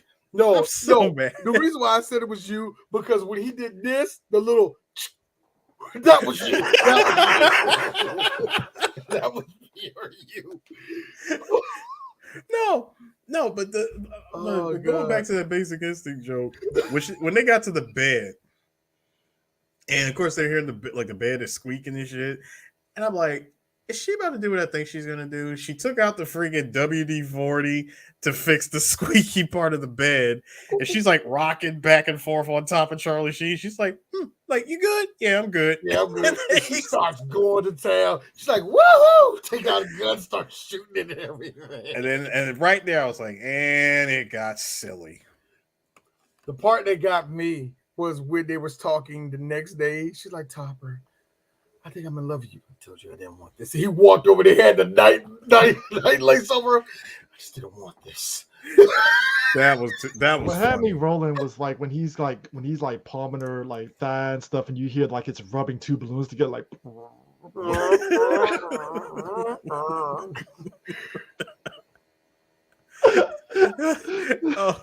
Hey D. Hey, I got a line for you guys. The president's monologue, and suddenly it happened. Nigga, I have a picture of those clips of that happening too. The fart joke underwater. Dog, what had me rolling was like, and then all of a sudden he's like, then I started wondering, why do I have helium instead of oxygen? I'm sorry. It keeps coming back to me. Oh, sorry. It keeps coming back to me. I lost my flower at the tender age of 15. Oh, God. My man looked at him like, okay, first off, the Asian guy is the same dude. Me and Eris watched Harold and Kumar goes to escape from Guantanamo Bay. Remember when that white dude was faking like he knew Chinese and he was talking to fucking Harold's dad? He's like, I'm American, dumbass. He wasn't even speaking Chinese at all. He was like, quiet, Joe. He's like, I want to watch that movie again. I was like, this man was speaking the wrong Chinese. His family is all American. And he's speaking to him in Chinese. Oh, bro, the fact that both parents spoke English and said, we're from here. And my man is talking to him. He's like, now translate that to them. Quiet, Joe. See? And he's like, I'm American, dumbass. I'm just mad that you go, quiet, Joe. Yo, that's how he was talking. It was on some white people speaking broken ass Chinese, and he's just like, did you not hear I was American? Like, oh my God, man. So what happened over though? That reminds me. It reminds me. I'm sorry, Chris. Real quick, it just reminded me too much, way too much of when Trump came to Japan to speak to at the time Prime Minister Shinzo Abe. Abe's wife pretended to not speak English just so she didn't have to talk to Trump. I want to tell you, you know how hard that is. That's just like, think about it. Think about you. How much of an asshole are you now? Another country doesn't respect you. That language.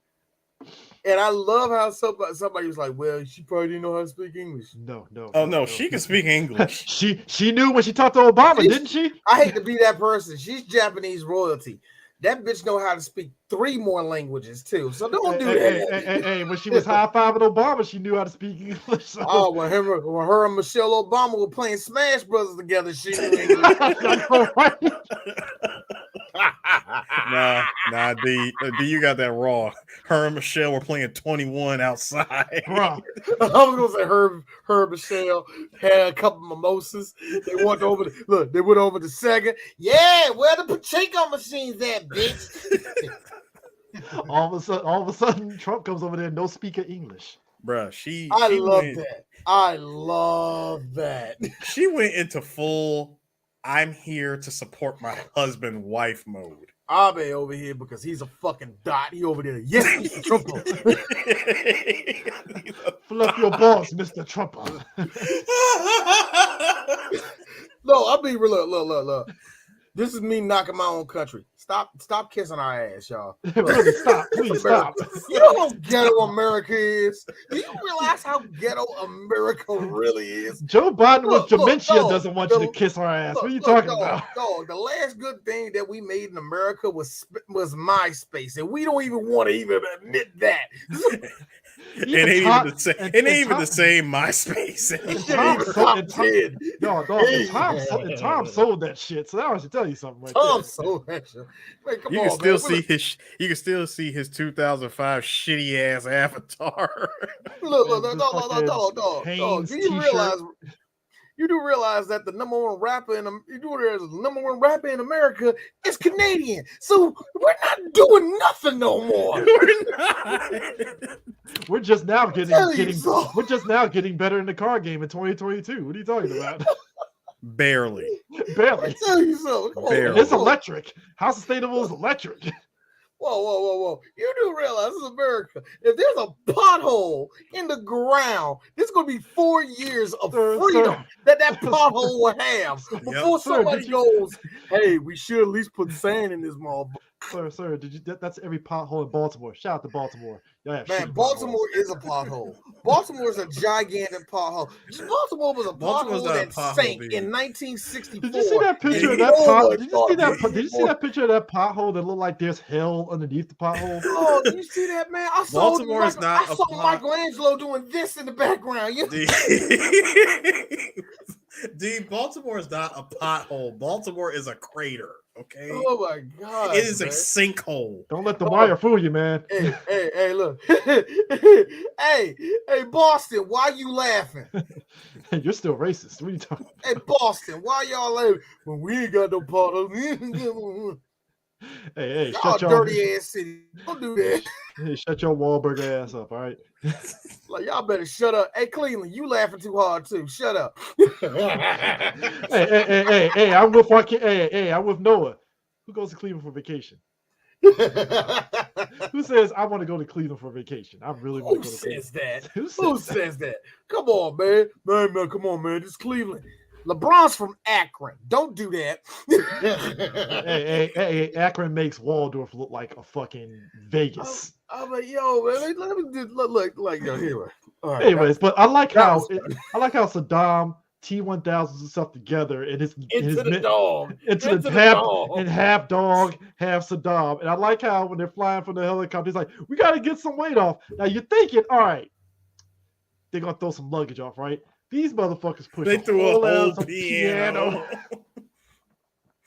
And then they done the Wizard of Oz joke, which is such a dated joke. And it's like, okay, I chuckled at it, but I didn't laugh. I didn't laugh at it at all. Did anybody else laugh at that sweet moment where homegirl took the bullet to the chest and it hit her locket? I like how that joke was just sticking out of the locket like it was bulletproof. Oh God, man! Did you know Charlie Sheen actually trained for this movie? I would imagine so. Look at him. He looks very nice and cutting this joint, man. Good for Charlie. Good for Charles, man. He's pretty jacked. The director, if we talked about it before, Jim Abrams, he actually directed the Naked Gun movies. He did Mafia. And he did this movie, which, that means he collaborated. Actually, this is like the third time he collaborated with Lloyd Bridges. Yeah. In the movie and stuff. So he actually wanted Marlon Brando to play the president instead of Lloyd Bridges. Speaking of Marlon Brando, hold on. Speaking of Marlon Brando, did you guys notice the Godfather scene where Michael goes to the bathroom. What? I did. To come back and shoot Soloso and the police captain when they were doing the Lady and the Tramp scene. Yeah, I noticed that, and I kind of like didn't really like stick with that scene all the way to the end, because I was noticing everything else in it. You know what I mean? Yeah. But I remember that, I was like, wait a minute, is this some Godfather reference? And then I kind of forgot after that. Yeah, it was. That was like a whole Godfather moment because he was sitting there talking with him, and I heard him refer to him as Don Corleone. I'm like, oh, I get it. I get what this is. And then my man gets up to go to the bathroom. I really thought that somewhere in the middle of all that silliness, he was gonna come back and shoot them, but he didn't. Like that part didn't happen. Oh my God! But here's the thing. This movie had a $25 million budget, made $133 million worldwide. That is not bad. Now here's the thing. Here's the thing about this film, right? Because actually, no. Because I think, hold up, let me go back to it. Because here's the interesting part. I think this is worldwide 38, internationally. So worldwide 38. It made 38 million worldwide, and it made more domestically. Obviously, here's the thing. Opening weekend, it lost a sliver, which is actually a really good thriller movie. But again, we're talking about a top tier. This is 93 weekend. Yeah, Sliver at number 1, Hot Shots Part 2 at 2, Dave at number 3, good movie, Dragon the Bruce Lee Story at number 4, Posse number 5, Posse number 5, Indecent Proposal number 6, Lost in Yonkers number 7, Sidekicks number 8, Benny and June number 9, and number 10 rounding out is Groundhog's Day. Boy, they got it on a soft week. That is not bad. They got it on soft. Let me guess. Got lucky. How many weeks was Dave in? Because Dave wasn't a big hit. Dave was number 1. Dave was number 1 the previous week. So for it to drop down to number 3 with 2 big movies, I mean, it's not bad. That really ain't bad. Yo, yeah. The death toll, the total recall, the number of bodies. Bro, that whole scene was hilarious. Because funny enough, it's actually more than both movies. Dead serious. Called it this was the best joke. Bloodiest movie ever, and there wasn't an ounce of blood. Oh no! See, I know where that came from. Also, they came from '90s advertising because one of the big things that they really drew on was Schwarzenegger's killing everybody. The shit that had me rolling. There was 2 sight gags. The motherfucker ran out of bullets, grabbed a handful of bullets, and threw it at the guys. I loved it. That was the best one he did. Then, when old girl shot at the guys, and they were like, and they put the gun down and just hit the ground. See? Hold up. I'm going to go ahead and be that guy. You can't make that joke today. No, you can't. You can't. The guys put the guns down after the guns went off. Like, oh, shit. Like, you can't, no, you really can't do that joke today because there's a woman doing that. I guarantee you somebody would see this. They'll see a review on YouTube and be like, Hot Shots Part 2. Famous women. No. Hold on. No. Agenda. No, not even that. Like, it's not even all that. I can sum it up for you real quick, Chris. Hot Shots Part 2 has a Mary Sue in it. She's only doing this thing in the movie for like 2 minutes. She's not even the focus of the movie. Boy, how is she a Mary Sue? You know what, man? Here's the thing. I understand there are some women that get superpowers. Yeah, you need to point it out. Like, okay, this is stupid.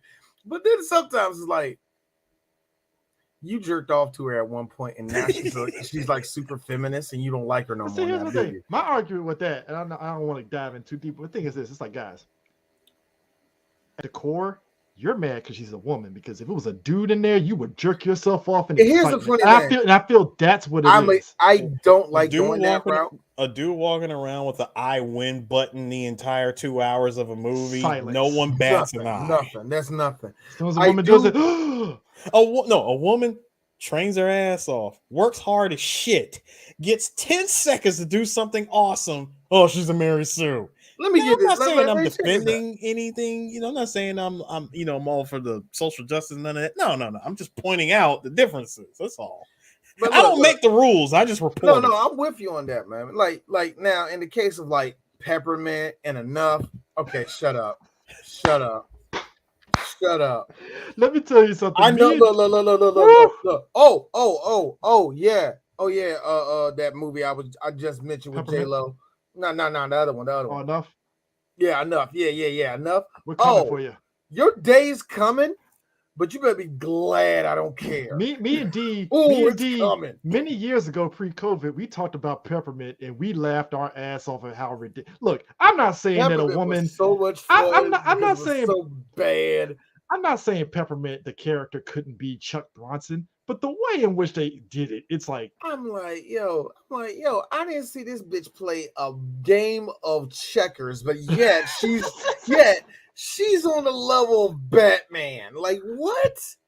like if she shot a gun or two before at the start of the movie, all right. It was something like that. You know, it was a precursor. Oh my god, I'm scared of guns. She won't be at the end. It's always like that crap. You know what I mean? But in this movie, it's like, nah, this is funny. This is fun, and I like how they had those two chicks fighting it out on some American Gladiator shit. And I was like, all right, that's actually pretty funny. Yeah, man. That whole, like I said, the second I saw the thing where they had to run up, I was like, that brings me back. No, that's the thing that brings, not the little things, not the jousting, running up that fucking hill. That was the thing that brought me back. I am so glad though that they didn't do a third Hot Shots movie and they just said, you know what, we're done at 2. We're done.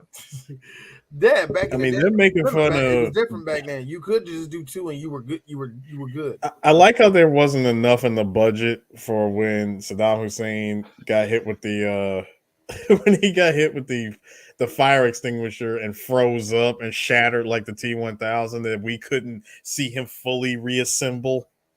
I mean, yeah. I just like that. I'm with Chris though. I think the liquid metal hitting each other, I think that was all stock footage from the movie. They took stock footage until they got to they cut to the carpet. Yeah. It looks so out of place to me that like y'all ripped that right from the movie, did y'all, man? How much you pay James Cameron? I want to, and the thing is, I want to say that they did, but I can't, because there's like a part. We don't have proof. We don't have proof. That's what I'm saying. There is no proof that they ripped it, because for one thing, the way that the liquid moved in Terminator 2 versus Hot Shot, totally different. True. That shit in Terminator 2, that shit was smooth. I guess we can credit Stan Winston put all dick in that part. I guess we can give a shout out to the special effects crew of this movie for doing a good job of almost pretty much making it scene for scene. So because let me tell you something. When it comes to special effects, all it takes is for somebody to just see it, study it, and do their damnedest to emulate it on a particular budget. Yeah. That is true.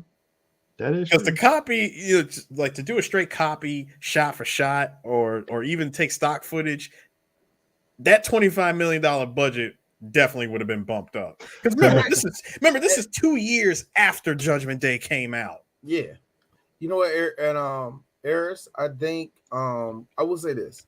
I don't know if this is a good way to end this, but I just looked it up. Eris, you said something in the beginning about you feeling a certain way about the movie.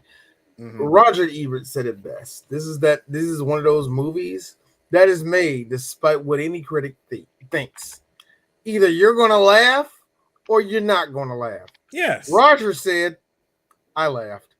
And I that's the best way to review. You're either going to laugh at this movie or you're not. This is that type of movie where you're either going to laugh or you're not going to laugh. D, did you laugh at most of the movie? Yeah, I did. Like for me, yeah, I did. For the most part, I did. And like I said, and for me, because I've seen these type of movies before, especially after you watch the first one, I'm like, I'm expecting this. That's the difference. Unlike the Naked Gun movies where, yeah, there's a lot of sight gags, but that one is still more story heavy. Yeah, it's still more story. It's more story heavy because we're going to finish that series too. But yeah, like it's more story heavy. But but Hot Shots is different. Hot Shots was literally the scary movie formula. It's silly. It relied more on its silliness, not so much the story. The story, yes, it followed it, but it was like literally walking the line and then veering off, coming back to it, veering off, coming back to it. That's what it was doing. Stopping over because they got to go to the bathroom. Like making a run up to Philly to get a damn cheesecake. I'll be right back, man. I'll be right back. And then back, and then back to the movie. I'm going to Home Depot real quick. I'll be right back. All for an hour and 29 minutes. This is a really, really quick watch. Yeah, I mean, like I said, it's one of those situations where it's like, well, you can't say, well, they don't make movies like this more. I think we've illustrated that multiple times when we talk about parody movies, but it definitely is a movie of its time. And like Dee said, it's one of those you can make 2 movies and then studios like, you know what, we're done. Yeah, there's no pressure to make a third one. It's just the movie just is, and But like I said, there's that whole story recently about Avengers. It changed Hollywood's attitude towards these kind of movies, where it's like, we got to make 3 movies. It can't just be 1 and done. It can't be just 2 and done. You have to make 3 movies because trilogy. I think another great example of that is, since I brought him up earlier, Jet Li. Do we really need a sequel to The One? No. Not really. No. Because at that point it's the Ghostbusters Afterlife conundrum, where it's like, in your heart you want it, but realistically, do you really need it? Well, according to Hollywood, we do. In my heart, would I like to see the one sequel where we pick up with U-Law beating the shit out of 1,000 fucking, doing 1,000? Sure. I need it. But what is your story after that, though? What is he doing? You know what? Actually, guys. Hold on. The perfect title. The One Again. Yeah, so it's what, Eris?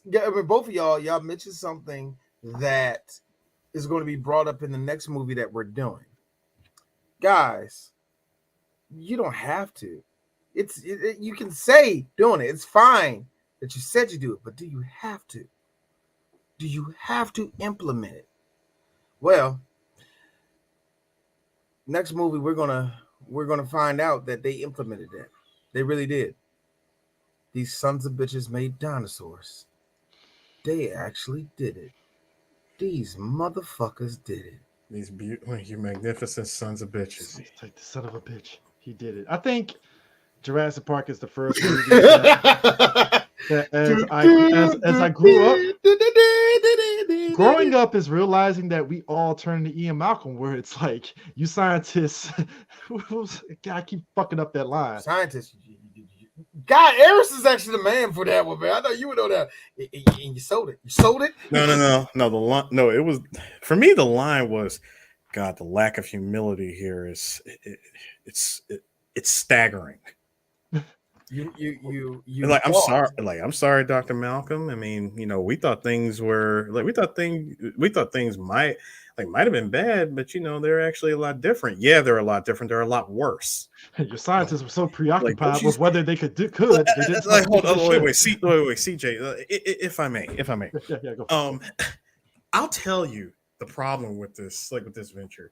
See, your doctors, your scientists thought that whether, you guys were so busy thinking whether or not that you should do it, you didn't stop to think that maybe whether or not you should. You were so busy trying to figure out if you could do it. You stood on the shoulders of geniuses, and then you took the next step. You didn't earn any of the research, so you don't take none of the responsibility for it. And that, ladies and gentlemen, hey guys, Chris, Eris, are you talking about the newest? Man, listen. Quick rant to end this fucking episode. Because when I was listening, because when he was doing it, I was like, but I stood on the shoulders of geniuses. No, when you said that, here's me. But I actually liked Lost World. I thought Lost World was actually okay. And then you kept talking. I was like, oh my God, they did. My man was in front of Congress in Jurassic World Fallen Kingdom, basically saying the same exact shit. And here we are at Jurassic World Dominion, where a little dumbass white girl who released dinosaurs because they're living beings too. And now, hey, we got to fight dinosaurs now. I got to put a bullet. This is just D on this one. But because you white folk do this all the time. But we love animals, but yet it's illegal to have a pit bull, and there, we gotta do something. We might have to euthanize these things because they're a little bit too aggressive. A dinosaur, hey, that raptor, gentlemen. Nah. Gentlemen, please, gentlemen, listen. To quote Ian Malcolm again, dinosaurs had their shot, and nature selected them for extinction for a reason. I love this because here's the stupid ass white people. No, the meteor did. Oh God, y'all really don't know the difference between the Jurassic era, the Mesozoic. Y'all don't know none of these eras, do you? I'm like, y'all you really do realize there were different dinosaurs in different times. Do you understand that there is a reason why humans didn't exist in the same time as the Jurassic? Like you do, like there's a reason why God was like, "Hey, elbow dropped the shit out of that whole place. These dinosaurs are fucking eating each other way too much. We need some balance here. Hey, D. The time of man is now." Hey, D. God was the architect of the Matrix and said, "You know what? The first Matrix I made, I was disappointed with this. So just imagine you will. Just imagine you will. Just imagine, y'all. Irrevocably. Just imagine, y'all. Ergo vis-a-vis. Just imagine. There's a giant god swimming through the oceans, grabbing big ass giant whales and just power bombing them. God, like, nah, man. Time of man is now. But God goes Control Alt Delete. So he's like this. God, like, hey, like God, like what angels? What's God doing? He went to Earth. He's gonna masturbate in the water. He's gonna masturbate in the water. Yeah, we know. I would like to imagine that he came down like Zeus. I'm sorry, y'all. I'm sorry. That's blasphemous. God jerked off in water. No. What did he do then? No, he came down like Zeus and just foot stomped the whole planet. Or it could have been like, I know he's gonna say like Rick and Morty when he fought a Zeus, where the Zeus literally fucked the planet. I loved it because when Rick fought him, he said, "Look at me, I'm a god, I'm a Zeus." Wait a minute. So there's a breed of god called Zeus. A breed of god. But anyways, folks, that is it. Let's get out of here. We're done, y'all. We're done. We catch you guys. Jurassic Park next week. Shout out to Michael Crichton.